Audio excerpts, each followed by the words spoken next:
Ludhiana blast में मारे गए शख्स की पहचान हुई। पंजाब पुलिस का बर्खास्त हवलदार था मृतक गगनदीप। पंजाब के खन्ना का रहने वाला था और ड्रग्स केस में जेल भी जा चुका है। लुधियाना धमाके को लेकर गृह मंत्री अमित शाह ने की बैठक। पंजाब पुलिस के डीजी से ली मामले की पूरी जानकारी। ड्रग्स केस में अकाली नेता विक्रम मजीठिया की अग्रिम जमानत याचिका खारिज। मोहाली कोर्ट से नहीं मिली अग्रिम जमानत। पंजाब के अमृतसर में अकाली दल के कार्यकर्ताओं ने किया प्रदर्शन। विक्रम मजीठिया के खिलाफ केस दर्ज करने पर जताई नाराजगी।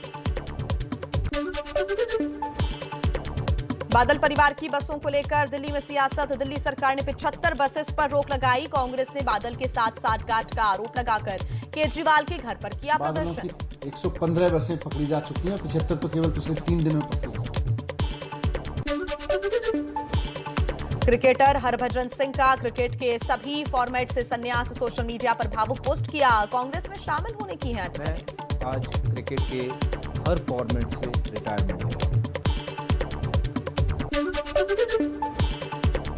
ओमिक्रॉन संकट के बीच रैलियां रोकने के इलाहाबाद हाईकोर्ट की अपील के बावजूद यूपी में धुआंधार प्रचार है जारी। आज यूपी के गाजियाबाद में रोड शो करेंगे मुख्यमंत्री योगी। फिरोजाबाद में ओवैसी की जनसभा। चुनाव टालने के इलाहाबाद हाईकोर्ट के सुझाव पर बोले एसपी नेता रामगोपाल यादव। कहा कोर्ट का यह सुझाव दुर्भाग्यपूर्ण है। ये बहुत दुर्भाग्यपूर्ण बात है कि उच्च न्यायालय जैसी महत्वपूर्ण संस्थाओं में बैठे हुए लोग अब इस तरह के फैसले, अनवांटेड फैसले देने लगे। मध्य प्रदेश के गृह मंत्री नरोत्तम मिश्रा ने राज्य पंचायत चुनाव टालने की मांग की। कहा चुनाव जिंदगी से बढ़कर नहीं है। चुनाव किसी की जिंदगी से बड़ा नहीं है और इसलिए मेरी व्यक्तिगत राय ये है, पंचायत चुनाव को टाला जाना चाहिए।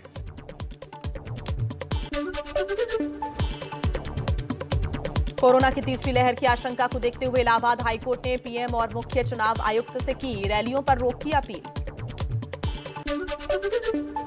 कांग्रेस नेता उदित राज का ट्वीट। मोदी जी, केजरीवाल जी बड़ी रैलियां करें तो ओमिक्रॉन नहीं, लेकिन क्रिसमस और नया साल मनाने पर रोक। कलाकार, होटल मालिक और इवेंट वाले क्या भूखे मरे। ओमिक्रॉन संकट में चुनावी रैलियों पर स्वास्थ्य मंत्रालय ने साधी चुप्पी। सवालों का नहीं दिया कोई जवाब। कई राज्यों में रैलियां हो रही हैं, 2-2 लाख लोग आ रहे हैं, उसको लेकर आपकी क्या सलाह है? उस पर हम इस मंच पर कमेंट नहीं करना चाहेंगे। मुख्य चुनाव आयुक्त 28 दिसंबर से 3 दिन के यूपी दौरे पर रहेंगे। 30 दिसंबर को करेंगे वो प्रेस कॉन्फ्रेंस। कोरोना संकट को लेकर यूपी सरकार एक्शन में है। आज से नाइट कर्फ्यू लागू। रात 11 बजे से सुबह 5 बजे तक रहेंगी पाबंदी। ओमिक्रॉन के बढ़ते खतरे की वजह से यूपी के लखनऊ और नोएडा में 31 दिसंबर तक धारा 144 लागू की गई।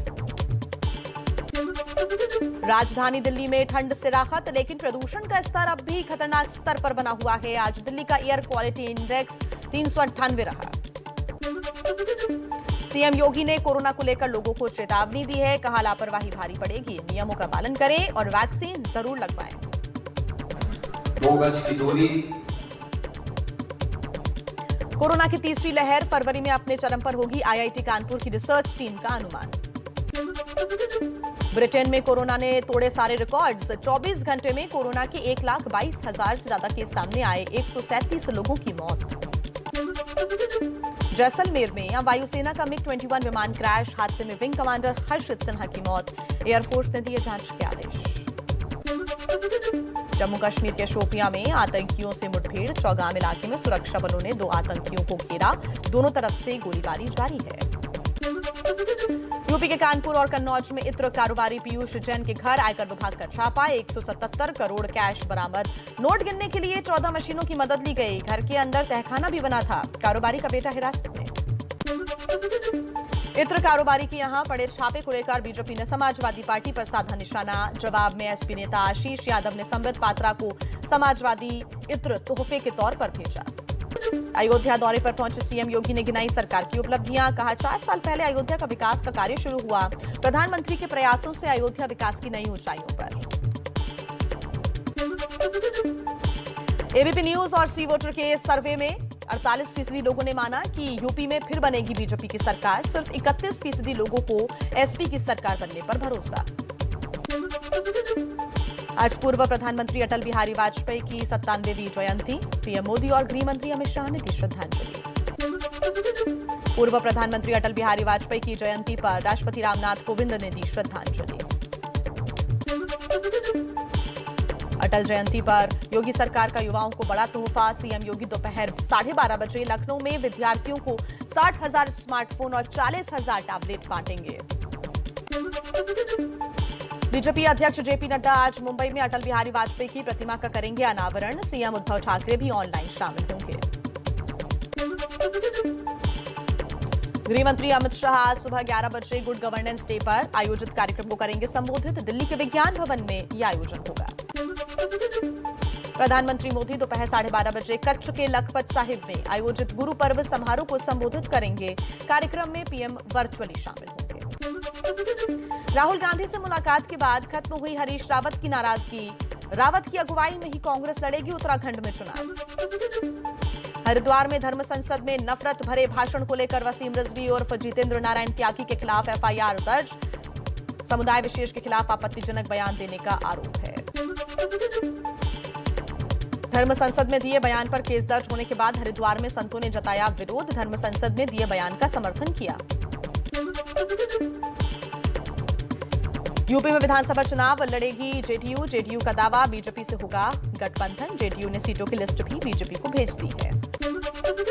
कोरोना के नए वेरिएंट यानी कि ओमिक्रॉन पर स्वास्थ्य मंत्रालय का बयान। देश के 17 राज्यों में ओमिक्रॉन के अब तक 358 मामले सामने आए। 114 मरीज डिस्चार्ज, 244 एक्टिव केसेस।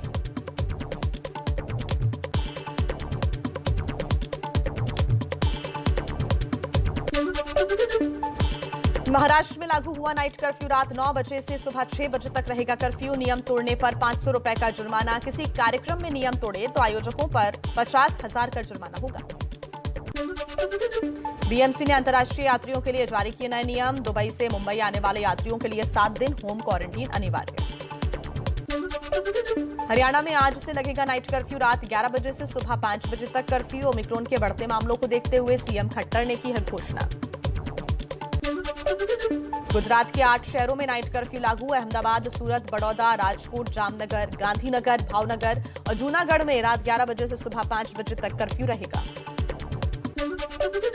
चंडीगढ़ में 1 जनवरी से बिना टीकाकरण वाले लोगों को होटल, मॉल, मार्केट, सब्जी मंडी, बैंक, जिम और सिनेमा हॉल में नहीं मिलेगी एंट्री। आज देश भर में मनाया जा रहा है क्रिसमस का त्योहार। हिमाचल के शिमला में लोग भारी संख्या में जुटे। देश में बीते 24 घंटे में कोरोना के 6,650 नए केसेस आए सामने। 374 लोगों की मौत। कुल एक्टिव केसेस अब घटकर 77,000 हुए। दिल्ली में कोरोना का विस्फोट। पिछले 24 घंटे में 180 नए मरीज मिले हैं। संक्रमण दर बढ़कर 0.29% हुई।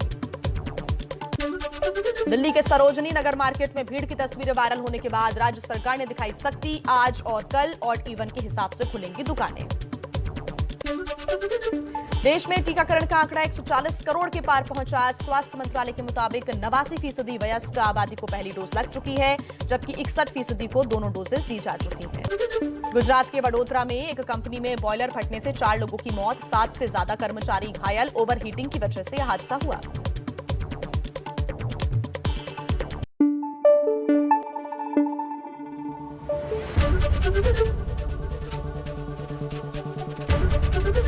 एबीपी न्यूज आपको रखे आगे।